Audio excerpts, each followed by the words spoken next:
Hello dear students, in the sequence of chapter 1 of accountancy of class 11 last video में हम लोगों ने discuss किया था डेफिनेशन ऑफ अकाउंटिंग के बारे में। ठीक है, उस टाइम पे हमने डिस्कस किया था कि अकाउंटिंग की जो डिफरेंट टर्म्स हैं जो डेफिनेशन में यूज हो रही हैं उसका मतलब क्या है और वो आपको क्रैम ना करनी पड़े, इसलिए हमने कंसेप्ट क्लैरिटी के साथ उसको पढ़ा था।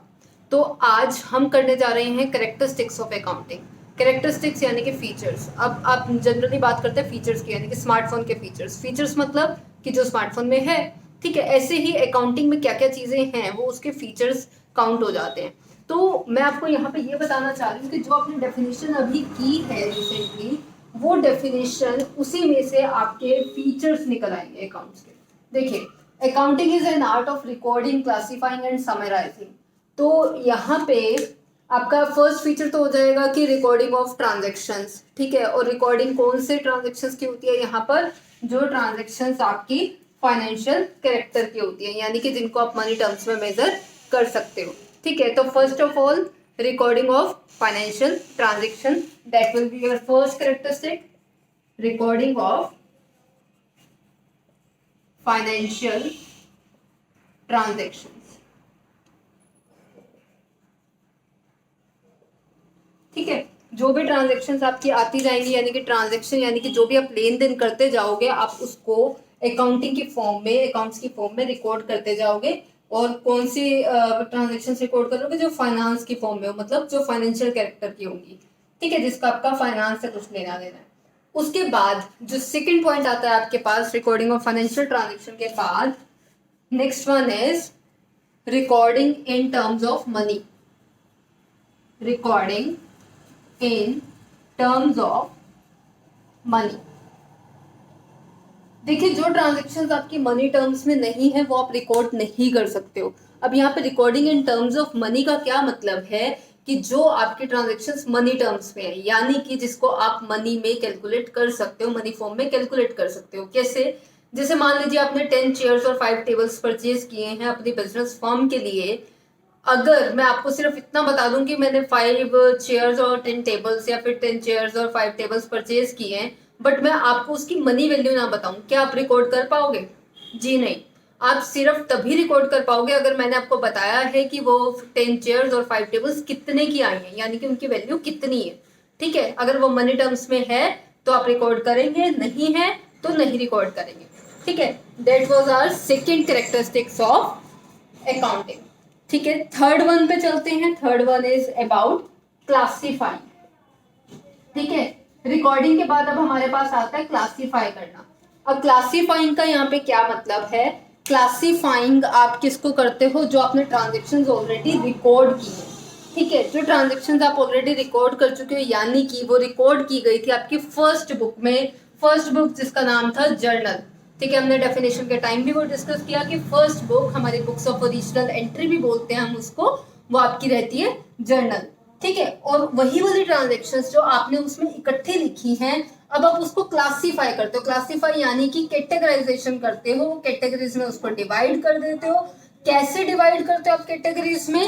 कि जो आपकी ट्रांजेक्शन सिमिलर नेचर की, जी हाँ, जो सिमिलर नेचर के ट्रांजेक्शन्स होती हैं वो एक सेपरेट अकाउंट में आ जाती हैं, और बाकी मतलब जो नेचर से सिमिलर होंगी, मीन्स यहाँ पे मेरा कहने का मतलब ये है कि अगर कोई ट्रांजेक्शन आपकी कैश से रिलेटेड है, यानी कि आपकी कैश में सेल या परचेज हुई है तो उसको आप रिकॉर्ड करेंगे कैश अकाउंट में। अगर कोई ट्रांजेक्शन आपकी परचेज से रिलेटेड है तो वो जाएगी परचेज अकाउंट में। कोई ट्रांजेक्शन अगर आपकी सेल से रिलेटेड है तो वो जाएगी सेल्स अकाउंट में। ठीक है, तो इस तरह से हम डिफ्रेंसिएशन करते हैं क्लासीफाइंग में। क्लासीफाइंग यानी क्लासीफाइंग जो आप करते हो वो आप अपनी बुक में करते हो, जिसका नाम है लेजर। क्लासीफाई किस बुक में होता है? लेजर में। वो बुक जो आपकी जर्नल के बाद बनती है। जर्नल में आप रिकॉर्ड करते हो और लेजर में जाकर आप क्लासीफाई करते हो, यानी कि पोस्ट करते हो अपने ट्रांजेक्शन्स को। LEDZER, laser. ठीक है, क्लासिफाइंग के बाद हमारा नेक्स्ट फीचर आता है समराइजिंग। अब समराइजिंग क्या होता है? समराइजिंग यानी कि नेम से क्लियर है, समरी बनाना किसी भी चीज की। आप लोगों ने अभी तक इंग्लिश में पॉइंट्स की, चैप्टर्स की समरीज बनाते आए हो, एज इट इज यहाँ अकाउंट्स में भी समरी बनती है। अब समरी बनाने की रिक्वायरमेंट क्यों है? क्योंकि क्लासिफाइंग में जब आपने अकाउंट्स बनाए तो उनको सेपरेट सेपरेट करके लिख दिया। और इतने सारे अकाउंट्स बन गए, अगर मैं उनको उठाकर बैठ जाऊं तो उसमें से कुछ भी मीनिंगफुल कंक्लूजन नहीं ड्रॉ कर पाऊंगी। ठीक है, तो उस पर्पस के लिए एक समराइज्ड फॉर्म में इंफॉर्मेशन क्रिएट करने के लिए समरी बनाई जाती है, जो बनती है हमारे ट्रायल बैलेंस में। इसके लिए हमारा trading and profit and loss account and balance sheet भी यूज होती है। ठीक है, अब ये सब चीजें क्या होती हैं ये हम आगे अकाउंटिंग साइकिल में पढ़ेंगे, so don't rush for that. Summarising यानी कि समरी बनाना, जो आपके पास यहाँ क्लासिफाइंग में बैलेंसेस निकले हैं, यानी कि जो लेजर अकाउंट से आपने बैलेंसेस निकाले हैं, उन बैलेंसेस को आप लेकर जाओगे ट्रायल बैलेंस में और वहां पे लिखोगे।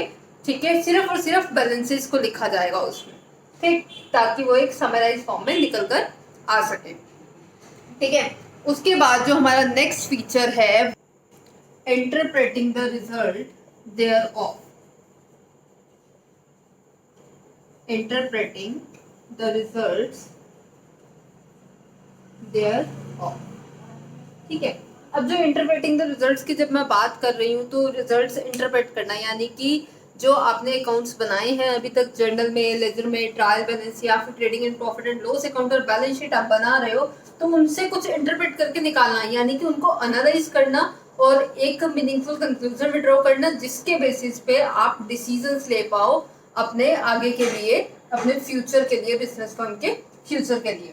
ठीक है, तो interpreting the results thereof, या फिर आप यहाँ पे पॉइंट इतना भी लिख सकते हो, interpreting the results were and the same thing. उसके बाद जो हमारा नेक्स्ट पॉइंट आता है यहाँ पे, वो है कम्युनिकेटिंग। कम्युनिकेटिंग, अब कम्युनिकेटिंग नेम से क्लियर है, कम्युनिकेट करना, कम्युनिकेट यानी कि कम्युनिकेशन कर रहे हो आप, यानी कि बातचीत कर रहे हो।